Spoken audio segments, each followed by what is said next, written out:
और चलिए सीधा राजधानी भोपाल के रविंद्र भवन चलते हैं, जहां मुख्यमंत्री डॉक्टर मोहन यादव बौद्धिक सम्मेलन में शामिल हुए हैं। और मालवा की समृद्ध सांस्कृतिक विरासत में गहरी समाई हुई है। बोलिए नर्मदे महारानी की जय। परम पूज्य दादा गुरु, जिनका जीवन हम सबके बीच सच में कई कारण से प्रेरणा भी देता है, संसार के लिए आश्चर्य हो सकता है, लेकिन हम सबके लिए श्रद्धा के साथ असंभव में संभव होते साक्षात देवता के दर्शन करते हैं। जोरदार अभिनंदन करें माननीय परम पूज्य दादा गुरु के। मंच पर विराजमान हमारे सबके आदरणीय वरिष्ठ मंत्री माननीय कैलाश सिंह जी पटेल भाई साहब, जो मां नर्मदा के अनन्य भक्त भी हैं। इस अवसर पर संघ के हमारे विद्यार्थी परिषद के समय से हमारे वरिष्ठ प्रचारक माननीय गोपाल जी आर्य भाई साहब, जी डॉक्टर स्मिता जी, आपका भी अभिनंदन। हमारे जन अभियान परिषद के उपाध्यक्ष पद्मश्री श्रीमान मोहन नागर जी, माननीय राज्यसभा सांसद माया नारोले जी, और आप सबको भी प्रणाम करता हूँ। बोलो नर्मदे महारानी की। थोड़ा सा समय का अंतर पड़ा है तो मैं विनम्रता के साथ क्षमा भी चाहता हूँ। मुझे 8 बजे एक और कार्यक्रम में वहाँ उपस्थित होना था, लेकिन ये आयोजन भी और दादा गुरु का सामीप्य इतना आनंद आता है। ये कई सारे रहस्यों की दुनिया के लिए है, हमारे लिए तो ये इस सनातन संस्कृति के लिए सच में कितने प्रकार से इसके बारे में बात करो, कभी इन सारी बातों की तरफ ध्यान दे। उदाहरण के लिए ये पंच तत्वों का बना हुआ शरीर, अब इस शरीर के लिए कोई भी मेडिकल साइंस वाले से पूछो एक पल के लिए तो वो भी ठिठकेगा कि भाई हमारे मुंह कितने हैं, एक, लेकिन माँ के गर्भ में से एक मुंह आता तो बोले नाभि, तो बस दो के बाद भी तो है। आप जा देखो वहां इंजेक्शन ठोकते हो तो जाता कि नहीं जाता, कहाँ बचता है। तो शरीर के अनंत जो हम अपने ब्रह्मांड की बात करते, यत पिंडे तत ब्रह्मांडे, ये होता कि नहीं होता। शरीर के अंदर प्राण कहाँ कहाँ है, तो प्राण तो एक ही है, एक कैसे है।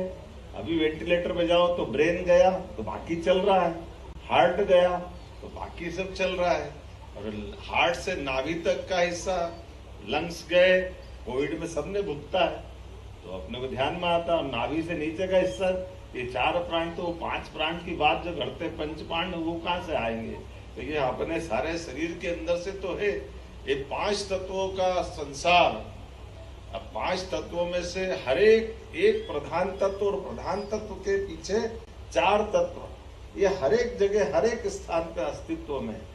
अब अस्तित्व में कैसे, जैसे उदाहरण के लिए पृथ्वी पे चारों अपने साथ देखो तो पृथ्वी प्रधान तत्व हो गई, पृथ्वी दिख रही है, लेकिन पृथ्वी पे जल है कि नहीं, पृथ्वी पे वायु है कि नहीं, पृथ्वी पे अग्नि भी है कि नहीं। अब पृथ्वी पे आकाश ढूंढोगे तो आकाश भी, पृथ्वी आकाश पे तो घूम रही, चारों तरफ तो आकाश है, वो बचा कहाँ है। तो ये हर एक में, एक तत्व में 5 तत्व, वो जल में देखोगे तो जल की बात करते हैं। ये कहते जो चाहो हमको दिखाओ, तब दिखाओ क्या आंखों में से वायु को कहां से दिखाओ, तो क्या इसके अस्तित्व का ना कर सकते क्या, वो है कि नहीं।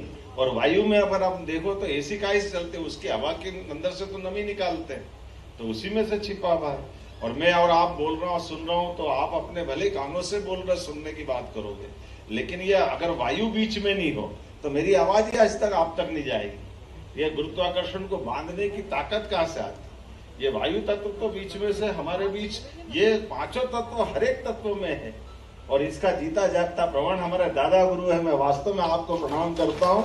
सच में आपके माध्यम से जल तत्व की महत्ता को स्थापित करने के साथ ये जो हमारी सनातन संस्कृति की धारा अविरल बहती रहे, मां नर्मदा का चिंतन, सच में मैं अपने लिए भाग्यशाली भी मानता हूँ। हमारी सरकार के बनने के बाद हमने हमारी नर्मदा जी के लिए, माननीय अनिल दवे जी के समय से नर्मदा समग्र की, और हमारे कैलाश जी भाई साहब और सब लोगों ने नर्मदा जी की परिक्रमा की। आप सबके माध्यम से जो भावना लिए, तो सरकार के माध्यम से तय किया है कि माँ के उद्गम से लेकर यात्रा के समापन तक की दोनों तट के किनारे परिक्रमा के साथ पवित्रता भी बनी रहने से सरकार सारे प्रबंधन करेगी, सभी विभागों को मिलाकर उस सारे प्रबंधन में हमारी भूमिका रख रहे हैं। और इसलिए हर 6 माह में सामाजिक संगठनों के साथ, राष्ट्रवादी संगठन के साथ, सरकार के लोग भी बैठ रहे हैं और उसके अलावा हर महीने अपने सारे विभाग मिलकर के इसकी चिंता कर रहे हैं। मुझे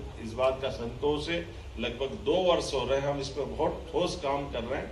साथ ही साथ जैसा माननीय मोहन नागर जी ने कहा है कि जलगंगा संरक्षण अभियान हमारी सरकार के बनने के बाद हमने ये सारे के सारे आयोजनों में जो हमारे त्योहार भी हैं, लेकिन त्योहार में जो संस्कार छिपे, जो हमारे समाज के बीच जन जागृति का एक महत्वपूर्ण मौका मिलता है, उसको उससे जोड़ करके इस वर्ष भी हमने गुड़ी पड़वा से, वैसे गंगा दशमी तो 25-26 मई की है, लेकिन इसको हमने कहा 30 जून तक पूरे एक दिन का कर्मकांड नहीं है। जलगंगा मतलब जल संरक्षण से लेकर के नदी, नाले, पहाड़, नहर, जो पुराने पोखर, पुराने से पुराने जल स्थान, जल रचनाएं, वो नई जल रचनाओं पे भी काम करते हैं। मुझे संतोष है भारत सरकार भी इसमें हमारे बात जुड़ी और आज भारत सरकार में नंबर 1 पे कोई राज्य है तो मध्य प्रदेश है। इस बात पे हम लोग काम भी कर रहे हैं बड़े पैमाने। तो आप सबसे भी निवेदन करेंगे गंगा दशमी के अवसर पर 25 मई को एक साथ पूरे प्रदेश भर में जो जहां है वहां जल रचनाओं पे अपने अपने ढंग से कोई श्रमदान करे, कोई सेवा करे, संकल्प ले, सारे आयोजन प्रदेश भर में एक साथ करेंगे। वैसे तो अभियान पूरे 3 महीने चल रहा है, लेकिन इस पूरे अभियान के साथ जल के प्रति जो प्रतिबद्धता है, रहीमन पानी राखिए बिन पानी सब सून, पानी गए न उबरे मोती माना सून। जो जल में जीवन का एहसास होता है, सच में ये पानी की चमक हमको दादा गुरु को देख के और बढ़ जाती है। हमारे लिए सौभाग्य की बात है, माँ नर्मदा के आशीर्वाद के साथ सच में मध्य प्रदेश के लिए नहीं, देश के लिए नर्मदा जी का होना ये हम सबके लिए सौभाग्य की बात है। आज गुजरात की समृद्धि से लगाकर मध्य प्रदेश के साथ पूरा देश आज इस दौर में जा रहा है। एक नर्मदा का भक्त देश के माध्यम से दुनिया की तरफ एहसास करा रहा है। कितना अच्छा लगता, नरेंद्र मोदी जी के माध्यम से माँ नर्मदा का प्रसाद दुनिया पा रही है और हमको भी एहसास हो रहा है। दादागिरी गुरु के माध्यम से सनातन संस्कृति का ये परचम लहरा रहा है। मैं पुनः अपनी ओर से सबका वंदन करता हूँ, अभिनंदन करता हूँ। और वो अलंकरण कितने को करना है मुझे मालूम नहीं है। 9 नवग्रह एक साथ बुला लो तो चलो कोई बात नहीं, बढ़िया। मेरी अपनी ओर से बहुत बहुत बधाई। बोलिए मां नर्मदे महारानी की, परम पूज्य दादा गुरु महाराज की। बहुत बहुत धन्यवाद माननीय मुख्यमंत्री जी। और